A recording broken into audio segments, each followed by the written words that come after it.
What's up, everyone? This is the leader of the Resistance. If you're watching this, you are the Resistance. As you can see, I'm back here at the movie theater in front of the Dark Knight Rises poster, continuing on with my Batman Massacre rant. And in this film, I just want to say right off the bat, in this film, I am going to be talking about the Dark Knight Rises and things that happen within the movie. So if you haven't seen it yet and don't want the movie spoiled for you, I'd suggest clicking off right now. Now that that's out of the way, let's kind of get to it. This film is more or less directed as a response towards a video that Alex Jones did about the Dark Knight Rises prior to its release. He went on talking about how it's pro-New World Order and how it suggests to the people that the people are helpless and they need a savior like Batman in order to save them. The people don't need a savior to save their asses. You know, there's a lot of people out there who know better. You know, most anybody with a shred of common sense, like Alex Jones, are going to know this. I mean, if Alex Jones could pick this up, so can anybody else. You know, it's obvious. You know, people know when shit's wrong, and they know that they can fight this. You know, they know that they're not helpless. People know that they can handle their shit.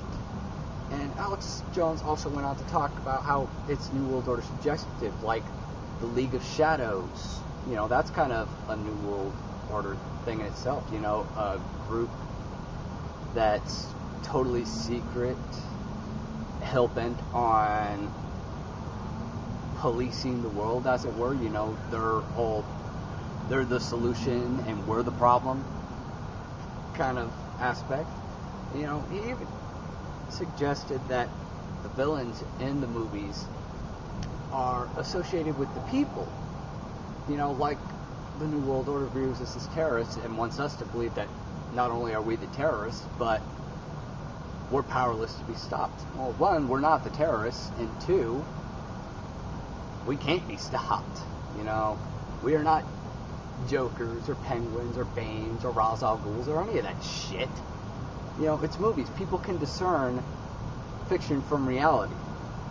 And another thing that Alex Jones brings up here is he suggests that, you know, the Bruce Wayne Batman character is pro-New World Order because he has the money, he has the power and the resources. You know, you got to think about a few things here. One, just because somebody is rich doesn't mean they're pro-New World Order.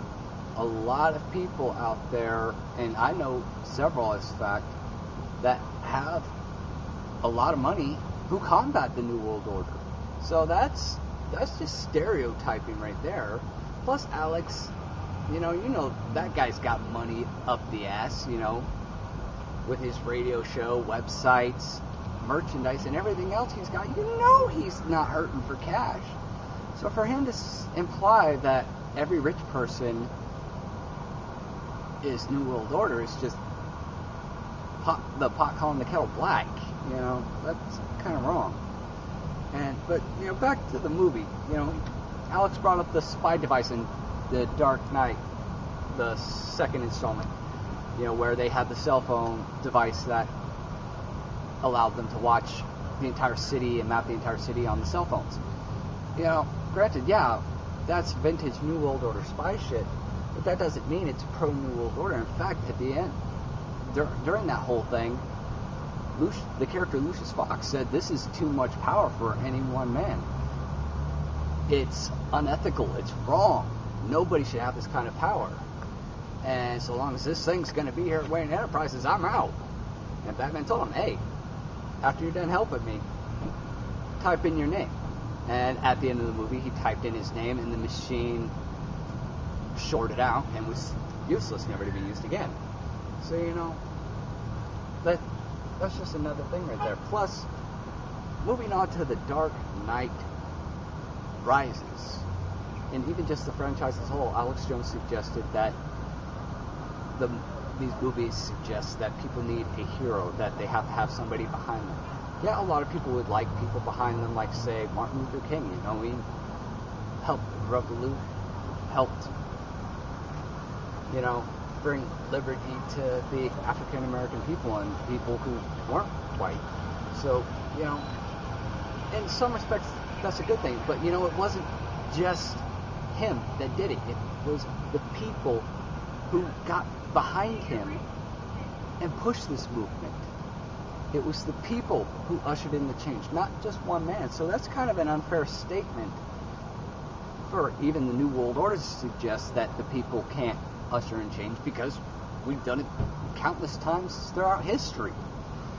And even in the movies, you know, that's kind of an unfair thing for Alex to say, because Alex Jones is saying, well, Batman is a symbol that the people can't help themselves, when the Bruce Wayne character and Batman both said, I'm doing this to inspire the people. I am doing this for change.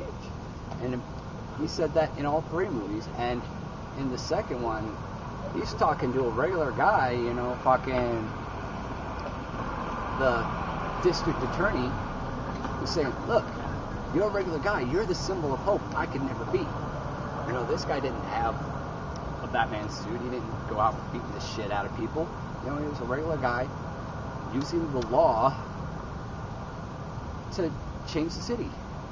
And now onto the Dark Knight Rises. I keep saying I'm going to get to that, and I never do. But here we go. The Dark Knight Rises. The main villain, quote-unquote, Bane, the leader of the League of Shadows, as we're meant to believe throughout the majority of this film, winds up taking control of Gotham City with the use of a nuclear bomb, telling the people, take control of your city, upset the established order, blah, blah, blah. You know, and then saying, but if you try to leave, I'm going to blow up the city. Well, he doesn't say he's going to blow it up. He says an unknown citizen is going to blow it up, which is vintage New World Order there, you know, saying, you know, pretending to empower the people while you're actually tightening your grip and controlling them. And then, you know, Bane, it's clear when he makes a statement about this other person, that he's just the front man, that there's somebody else behind the scenes pulling the strings, which you find out later is Ra's al Ghul's daughter Natalia, who had the device for the nuclear bomb, which is kind of like this. That's vintage New World Order there, because not only do you have the League of Shadows, but you've got Bane, who's the front man, you know, kind of the fall guy. He's the guy out front protecting the people in the back, who are the real heads of the New World Order, the real brains of the operation. And at the end of the movie, you see Batman, a character of the people, lead the people, well, mainly the police, in a revolution to take back the city, which isn't in itself a bad thing, because it also symbolizes, because at this point, the cops, they're not cops, they're regular people fighting for their city. You know, they don't have any more power than anybody else at that point, but yet, you know, they're fighting for what is right. They're doing the right thing. They are upsetting the establishment of the New World Order's control, and they took back control of their city from these tyrants, the New World Order. So, you know, the door can kind of swing both ways on that one. It doesn't necessarily imply that the cops are New World Order or that the people are helpless. It's just a movie, and people need to remember that it's just a movie, you know. People, we don't need superheroes to save our asses. We've made the world a better place many, many times, and we can continue to keep doing that. You know, we don't need a guy dressed up as Batman or Superman, and there's other movies out there that also touch on these same bases. Like, you know, you don't need to be a rich billionaire to be a superhero or to be a hero. You know, look at Spider-Man, just a regular kid. He wound up getting superpowers, but, you know, it's still the point. It's regular people. We're all regular people. And we don't need figures to tell us what's right and what's not in order to do what is right. You know, we all are good people. We know what's right and wrong. So, you know, we don't need to follow a fictional story, and we don't need fictional stories telling us that we can't. But that's all I got for you today. Till next time, this is the leader of the resistance. If you're watching this, you are the resistance.